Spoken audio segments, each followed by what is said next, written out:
We're now going to talk about Chapter 7, the Wealth of Nations and Economic Growth. And we're going to begin by covering key facts about the wealth of nations and economic growth, looking at history, and we're going to get into understanding what creates the wealth of nations. We're going to talk about factors of production and other things, and that includes incentives and institutions. Incentives and institutions are rules of the game, as it were. And we're going to reach a conclusion, a takeaway. Economic growth brings wealth, of course, which allows a better standard of living. But it's also true that wealthier nations have higher infant survival rates, longer life expectancy, and better nutrition, more educational opportunities, leisure and entertainment, and fewer conflicts such as civil wars and riots, as well as more material goods. So here's just a graph to show some evidence when we claim that greater material wealth is correlated with better health. And clearly, the trend is the higher your GDP per capita in real US dollars, the better is the infant survival rate per 1,000 live births.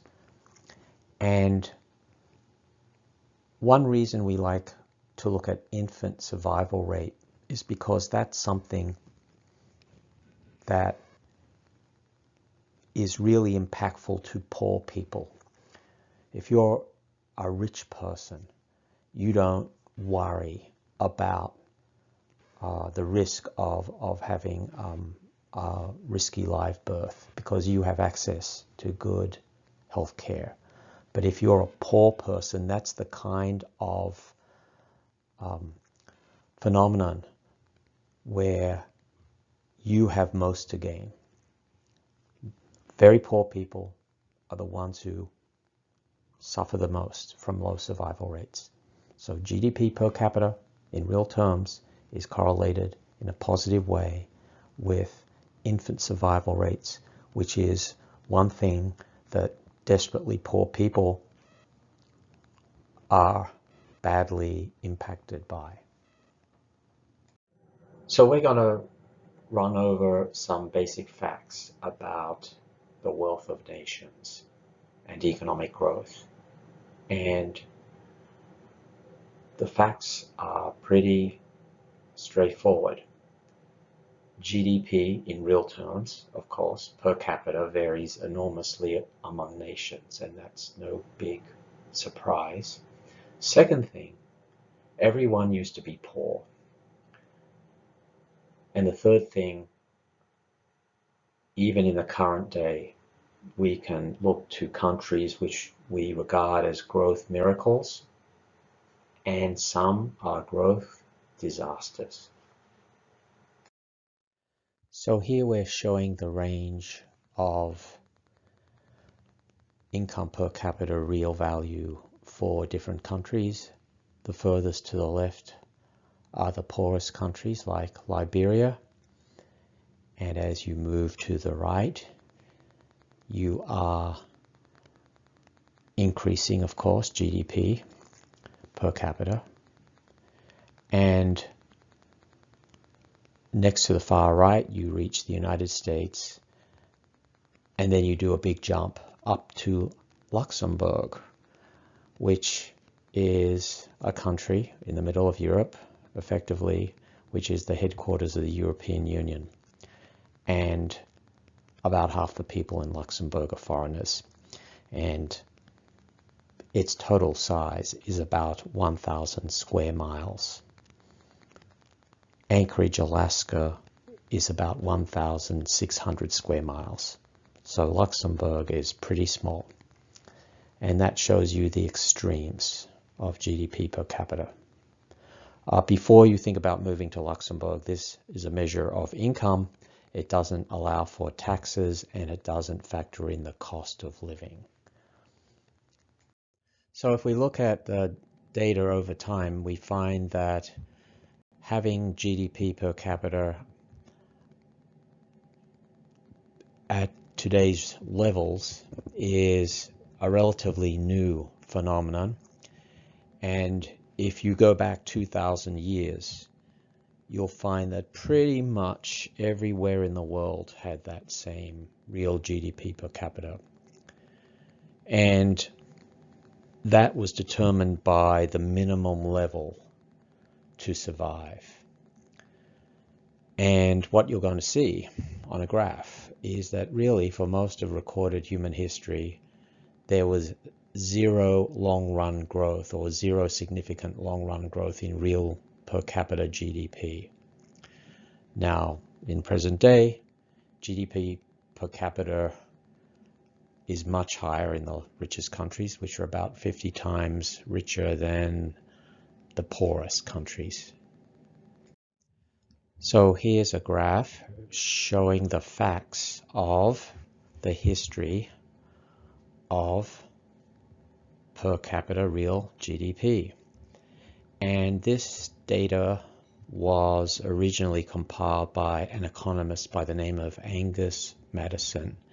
And he pretty much spent his whole life looking into the challenge of measuring real GDP for historical episodes, going back even more than 2,000 years before then. And it's quite an interesting story because how do you measure the standard of living when most of the goods and services we consume now did not exist 2,000 years ago? And economists have had to be kind of creative. They've looked at things like availability of light and how difficult was it to create that. So 2,000 years ago, you had to use torches and candles, and then later there were kerosene and other ways of obtaining light. And by sort of converting that back into effective hours of work, they could kind of estimate within sort of, a margin of error, relatively speaking, how much poorer people used to be compared to today. So what you see is that in spite of some bright spots like the Renaissance and other times when particular societies had a boom, overall humanity stayed pretty flat right up until around 1600, 1700. And then there were inventions and changes that began to sort of take off. And we'll be getting into that, what happened. Just to mention which countries started first, it was the Netherlands and Britain that were the first countries to break out of this low productivity, low real income trap. And the historians of economic growth believe that's sort of the pre-industrial revolution period. That's when technology changed. Basically, it's technology. That's the story. And as you can see, in the last 200 years, it's just been an exponential increase in US per capita real GDP for the world in summary. Now, this is a really interesting phenomenon because, as you can see, it definitively proves that economic growth is not a zero-sum game. It is not a game of our country is rich, therefore we must have got that way by taking from your country. It cannot be a zero-sum game when everyone is close to zero. Okay? So we had technological invention, and that's what allowed this amazingly spectacular, in historic terms, historically spectacular increase in the standard of living. So let's go back to 1870. The Industrial Revolution has been underway for some time. And let's break down the growth a little bit by region. So we have a little feel for how everybody grew, but everybody did not grow at the same rate. So as you can see, Western Europe and the so-called Western offshoots, that includes the United States, grew at what actually was a fairly constant rate of growth of around 2% to 3% per year in real terms. Everything we do is in real terms, adjusted for inflation. And we can see how other parts of the world have also grown, although they were starting from a lower base. And we can see phenomena like Africa has had very high growth rate periods, and then periods where they went backwards, and that's true of Western Asia and Eastern Europe too, Latin America a little bit. And you see the green line there, East Asia. Everyone knows about the story of Japan and South Korea and China and other countries in Asia that have had a fairly constant rate of growth. And overall, the trend is positive, but some countries have grown more quickly and further than others. And I'll point yet again to the left scale there. It goes from 500 to 1,000 to 2,500 to 5,000 to 10,000. That is not a uniform scale. So actually, the growth rate has been even more dramatic from going up from left to right. And especially the growth rate in East Asia has been even much faster than sort of what you'd infer from that curve there without considering the scale. So let's get into this great rate of growth issue. So economic growth is measured as the growth rate of real GDP per capita, and what is true simply because of math and compounding, that even what sounds like a slow rate of growth, if sustained over time, produces big differences in wealth. And that's because growth builds on top of itself through compounding or exponential growth. So even a 2.5% rate of growth over time will bring a country to become a rich country, and we'll look at that growth rate thing. Economic growth algebraically is measured this way. So the G subscript T is the rate of growth of real GDP per capita, and we define that to be real GDP per capita at time t, yt, minus yt minus 1. So the increase over 1 year. Then we divide that by the starting value of yt minus 1, and we multiply by 100 to get a percent. So for example, suppose going from year 2008 to year 2009, GDP per capita went from 15,000 billion to 15,500 billion. Then we plug that into our formula. And when we plug it into the formula, we get the lower line there, 15,500 minus 15,000 divided by 15,000.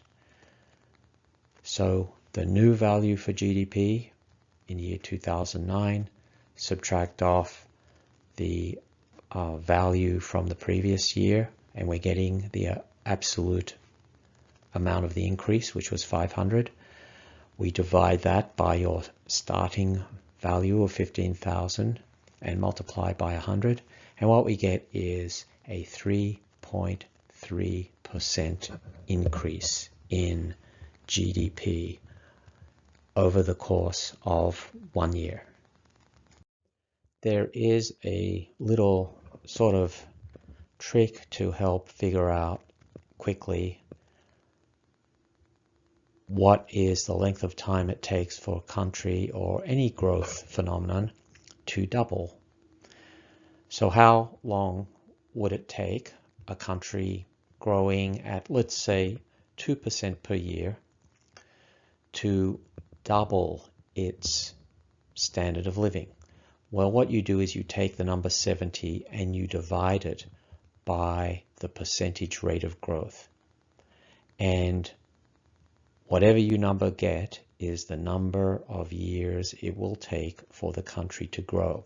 So let me point to the upper level fraction there. So suppose the country was growing at a rate of 2%.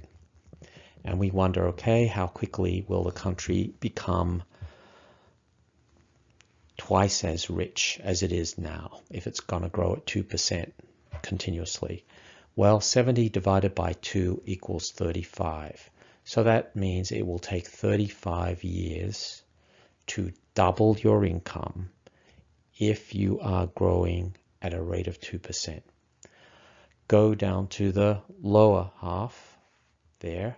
Suppose a country was growing at 3.5% a year. Now, here's the thing. If you say, can our country grow at 3.5% a year, or is it going to grow at 2% a year? And when you put it that way, it doesn't sound like it should be a big deal. That's the whole point here. It doesn't sound like it should be a big deal if your country grows at 2% or 3.5%. Our intuition says, well, at 3.5%, yeah, we'll get richer quicker by a little bit, but we're only going from 2% to 3.5%, no big deal. But actually, the rule of 70 tells us that if you can increase your rate of growth from 2% a year to 3.5% a year, it is a big deal. If you can increase your real rate of growth from 2% a year to 3.5% a year, instead of needing 35 years to double your income, you will double your income in 20 years. So the economic point and the economic reason for talking about the rule of 70 is to point out that an increase in the growth rate, if you extend that over a couple of decades, it will make a big difference in how quickly you get rich. It will make a bigger difference than you would think. And this is really relevant for economic policy. If you're a government saying to your population, hey, if we don't do anything special, we'll grow at 2% a year, or we can make some sacrifices and grow at 3.5% a year. If you put the proposition that way, the voters are likely to say, we don't really want to sacrifice that much to go from 2 to 3.5. It doesn't sound like a big deal, but actually it is a big deal. The way to become rich is to have a good rate of growth, like 3.5% a year, keep it up for 60 or 70 years, and you will go from being a poor country to becoming a rich country. It's more important to have a good, steady, high rate of growth over a long period than to try to get spectacular growth quickly, because you cannot get spectacular growth quickly. Now here's a graph. It's a little bit out of date because it stops at the year 2000. So we've got 20 years of history that isn't there. But we're just going to use it because it does capture a phenomenon very clearly. And That is the idea that historically there have been growth miracles and growth disasters. Now, we're just talking about up to the year 2000. And what you can see is that some countries have been able to maintain a very high rate of growth, at least up to the year 2000, and others have had decent rates of growth, and others have had no growth or very bad growth disasters. And some countries have actually gone backwards a little bit. Interestingly, you see at the year 2000, you're sort of seeing Japan start to flatten out. And that's an interesting story. I should say that the year 2000 is probably the peak. 2000, 2001 is around the peak when the US was growing at its fastest rate ever. After the year 2000, things got more complicated, but that will really be addressed in later when we come to talk about booms and recessions. That period up until the year 2000 was pretty straightforward, and then after 2000 a lot of things happened that were not very good for growth. So you can see different countries have really different levels of performance, and we'd like to know why. We'd like to know what some countries did right and what some countries did wrong. Let's talk about what some countries did right. So let's begin with the US. The US is one of the world's wealthiest countries, but not because it had a period of spectacular growth. The US is an example of a country that had a good rate of growth, around 2%, 2 and a bit percent, and kept it consistently for 200 years. And that's why the US became rich. The story of Japan is quite different. From 1950 to 1970, Japan was growing at 8.5% per year. So Japan got rich by having a very high rate of growth for a period of, 20 to 30 years. South Korea has actually followed a similar path as Japan. South Korea had a period of very high growth, and it was around 7.2% per year, and now South Korea is rich. And in fact, South Korea is on a par with many European countries. So here's the good news. The good news is that economic growth is not fundamentally a zero-sum game. Everybody used to be poor. Therefore, the growth could not have come from some countries plundering others. Certainly countries did plunder others, and certainly countries got richer than they otherwise would have been by plundering others. But that did not generate sustainable long-run growth. What generates long-run sustainable growth is increases in productivity, increases in production in individual countries, partly due to technological inventions and machines, and partly because of other things that we will be talking about.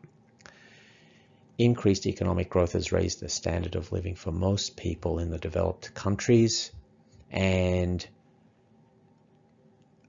even an average person in a rich country in many ways is better off than the richest king or emperor or queen centuries ago, if only because of health. For example, diseases like typhoid fever and pneumonia were killers not that long ago, 100 years ago, a little over 100 years ago, before antibiotics. So most people in rich countries actually have a much better standard of living than their ancestors 150 years ago. But we need to understand the wealth of nations and how countries become rich if we are to improve the situation, improve the human condition. So we're going to focus on three types of factors to explain growth. And those three things are factors of production, incentives, and institutions. And you can see the diagram there showing the connections between those things. Now, before I get into the discussion of factors of production, incentives, and institutions, there are some other things sort of behind the scenes, such as geography or culture or luck. But we're not going to delve into every kind of dimension here. We're going to simplify. And here's how we'll simplify. We're going to assume that because of some combination of geography, history, ideas, culture, luck, that we cannot quite explain, a subset of countries in the world developed what we call institutions. And those institutions are sort of like rules of the game, like rule of law.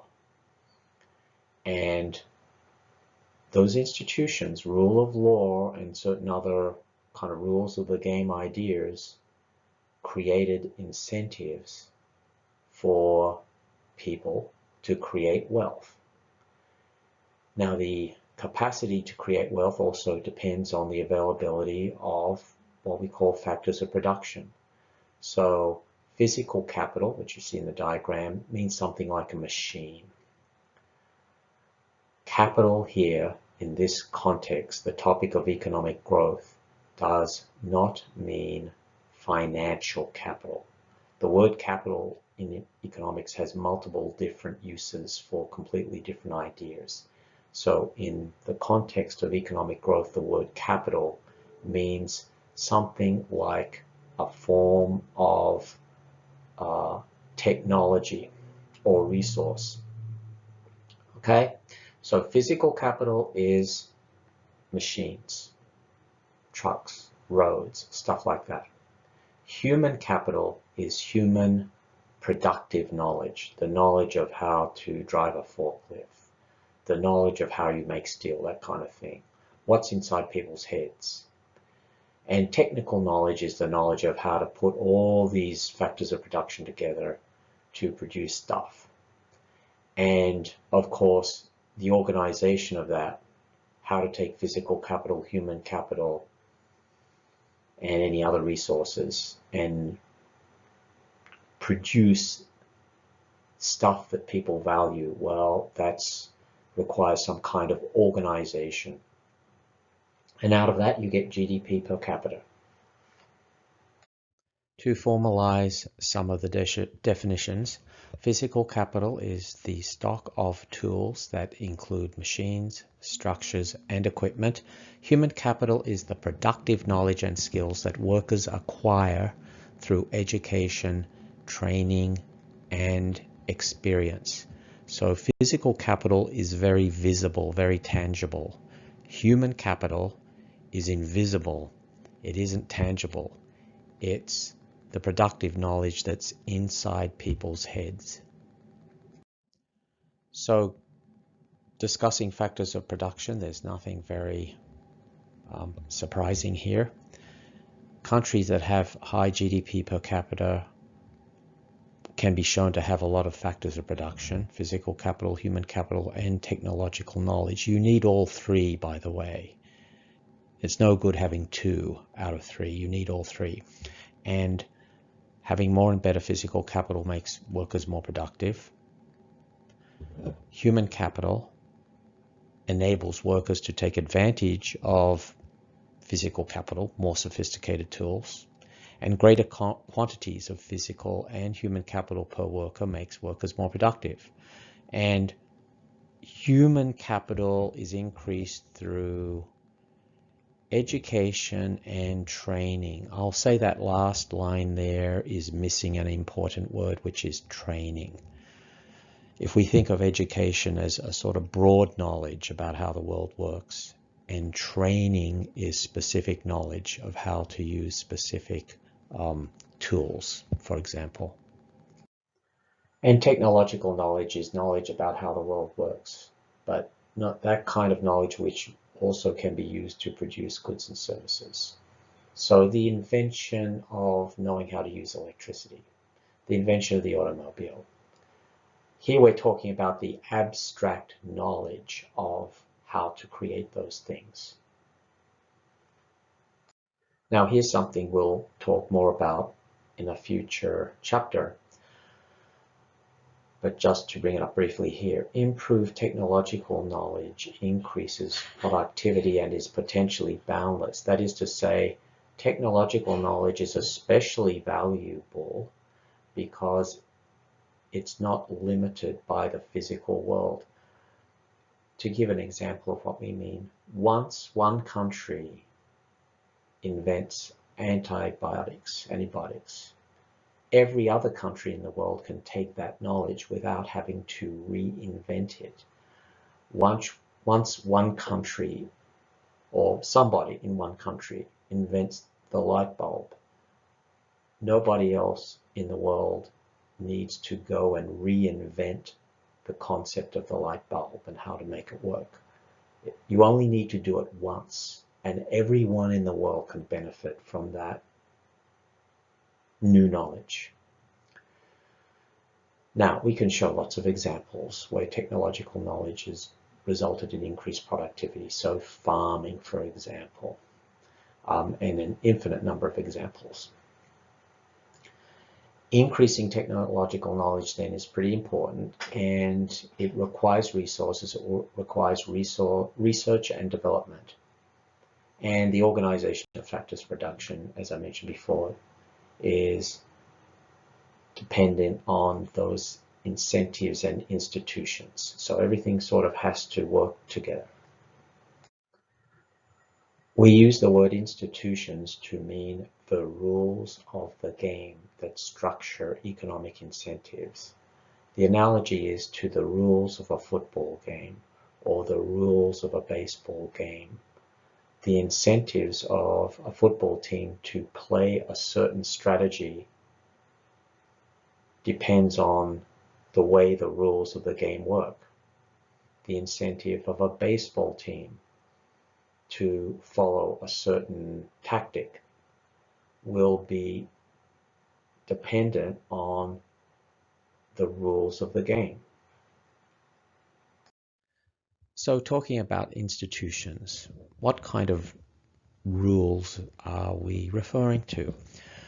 Well, institutions, that is rules of the game, include actual laws, like law court laws, laws of property, that kind of thing, regulations, but also sort of unwritten rules of the game, like customs, practices, organizations which may not have a sort of formal legal power but have influence, and social mores.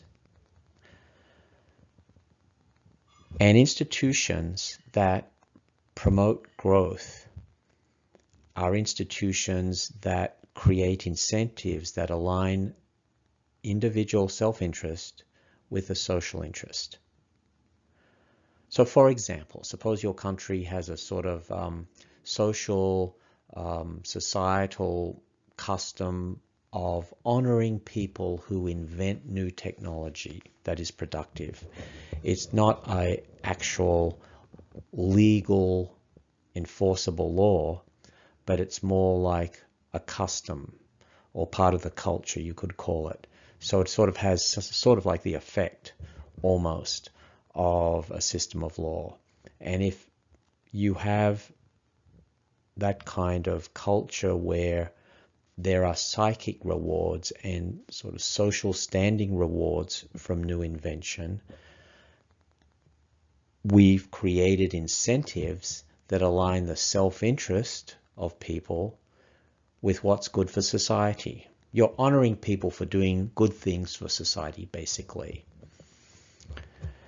And what we see in wealthy countries is that their institutions make it in people's self-interest to do things like invest in physical capital, human capital, and create technological knowledge. So getting more specific here, what are examples of good institutions?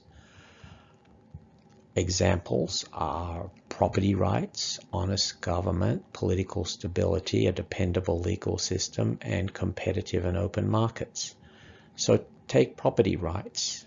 And why is that an institution that promotes economic growth? Well, if I'm living in a country and I'm a farmer and I don't have property rights over my farm, if I create a prosperous farm, the local mayor can come and take it off me and take it away from me. They can take my prosperous farm away from me and give me a ridiculously low payment.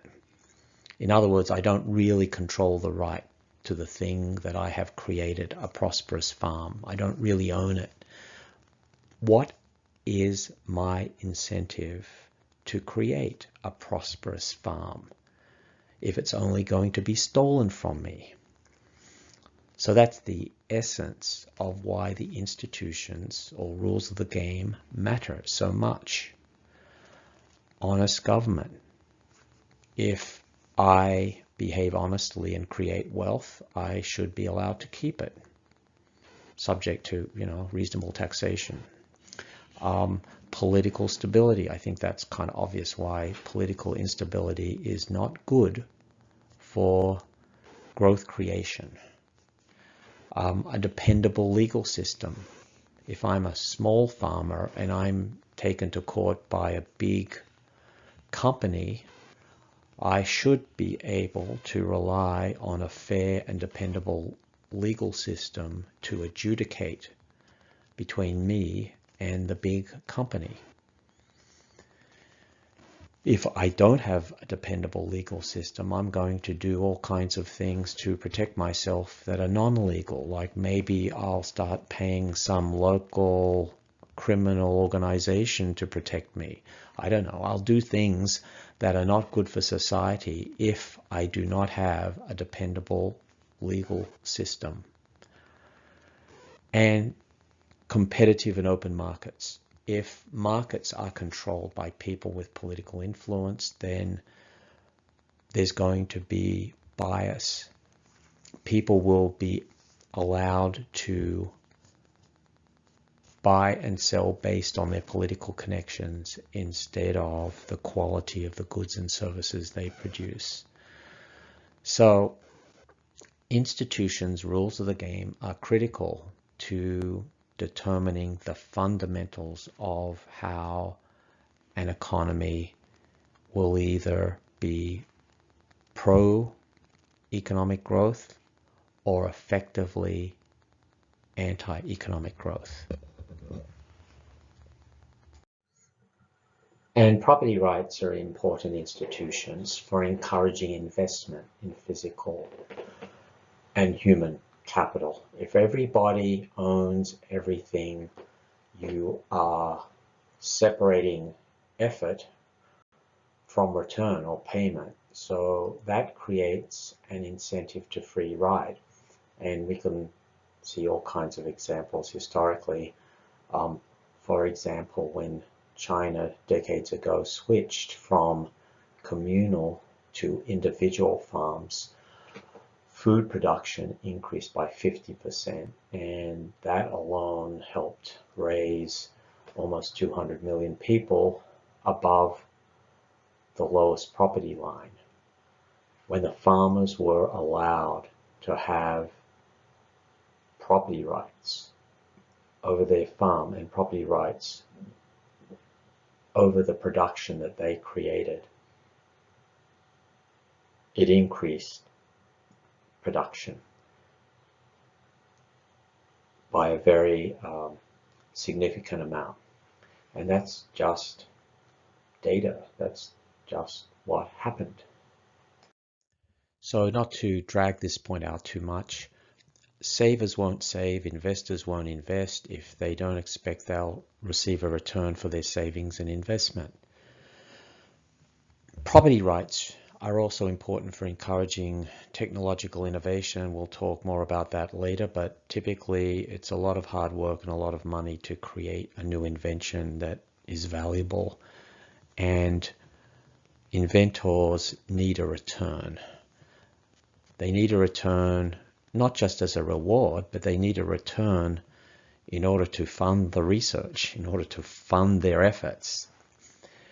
And similarly for companies. Companies will not undertake research and development unless they expect somehow, some way to profit from it.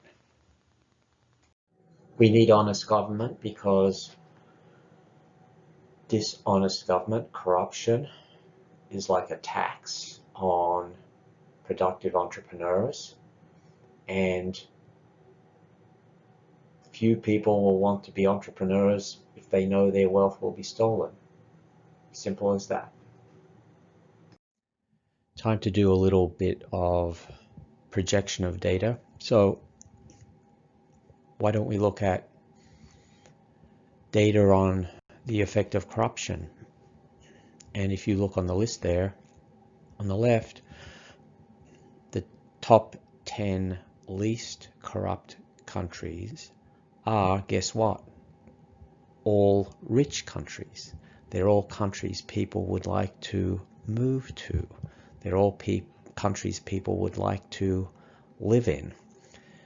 And that's not a coincidence.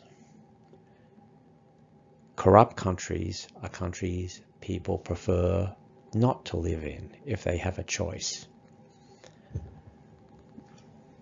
It's the plainest possible evidence of data that honest government is positively correlated with being a rich country.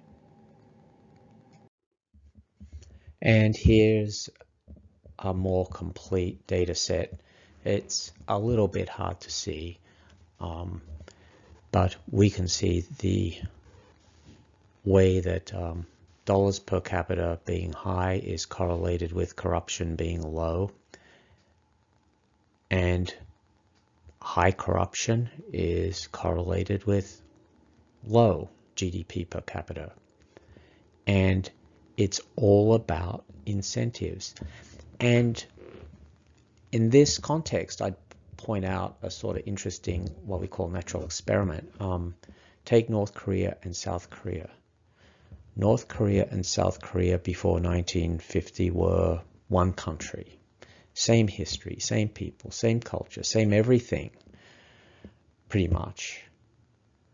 One country went one way that for reasons we don't need to get into, and the other went a different way. And what you end up with is one half of the country, North Korea, is way on the bottom right, and the other country, South Korea, is way on the top left, and it cannot be a difference in geography or history pretty much, except for history after 1950. If you're a dishonest, corrupt government and you're in power for a long enough time, you will make your country poor. And if you're the opposite kind of government, eventually your country will become rich. So let's move through quickly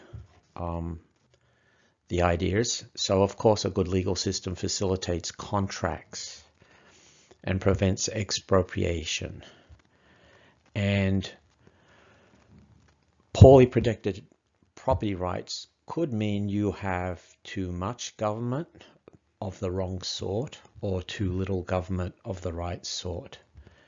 And if you have legal systems that are of low quality, no one knows for certain who owes what and who will invest in a country like that.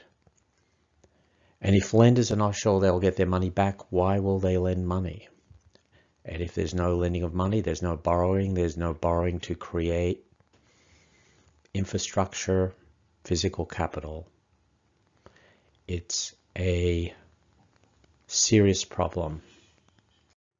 What about competitive and open markets? Well, if you look at production and you compare countries, then half of the production can be explained in terms of the amount of physical and human capital. But the efficiency with which capital, that is the produced means of production, is used is also equally important. You could have a lot of infrastructure that is wasteful infrastructure, doesn't serve a purpose. So if you have a government that is building infrastructure like roads and highways, but only for political reasons, only to make political allies rich, you're not using your physical capital efficiently. So that's where competitive and open markets come in. If you have competitive and open competition for the resources to build capital, then you'll encourage the efficient organization of resources. Swinging back to those fundamental factors that help to determine incentives and institutions, the ultimate causes of wealth. Natural resources matter. It's a fact that transport is cheaper over water than over land. So we can show that countries with access to water, everything else equal, are more open to trade and more prosperous. Landlocked countries statistically have a lower per capita GDP than countries with access to a coast. And then there's history, ideas, geography, culture, luck. There are a lot of things that go into the mix. But the bottom line is, whatever things go into the mix, do they create good incentives or do they create bad incentives? If you have to distill it all down, that's what it comes to. So, summary takeaways. Takeaway 1 of 2. It's a fact that economic growth has raised billions of people out of poverty. In the last 40 years, about 2 billion people have been raised out of dire poverty, at least into a degree of prosperity. That's 2 billion. So that's sort of a good news thing.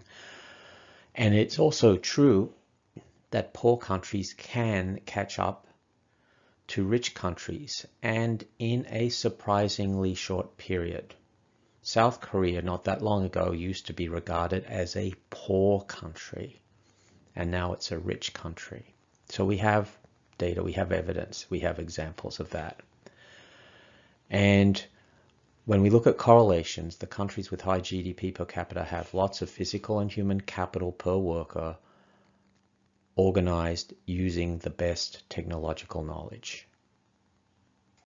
And this is the summary that countries with a high GDP per capita can be shown to have institutions, rules of the game, that encourage investment in physical capital, human capital, technological innovation, and the efficient organization of resources. And the institutions that increase economic growth are property rights, number 1. Honest government, number 2. Political stability, number 3. A dependable legal system, 4. And competitive and open markets. 5 things, the 5 institutions that you need to become a rich country.